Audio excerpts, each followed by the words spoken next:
പലർക്കും അറിയാത്ത ഒരു വലിയ സത്യം, അപ്രതീക്ഷിതമായൊരു ചോദ്യം. എന്തുകൊണ്ടാണ് വേഴാമ്പലിനെ നമ്മുടെ സംസ്ഥാന പക്ഷിയായി തിരഞ്ഞെടുത്തിരിക്കുന്നത്?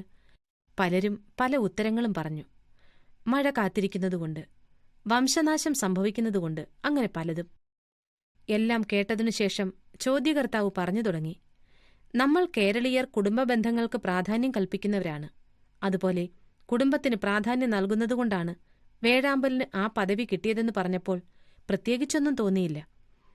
എന്നാൽ കാര്യങ്ങൾ വിശദീകരിച്ചപ്പോൾ ഒരു മുത്തശ്ശിക്കഥ കേൾക്കുന്ന ലാഘവത്തോടെ ഞാൻ കേട്ടിരുന്നു, ഒട്ടേറെ നൊമ്പരത്തോടെയും.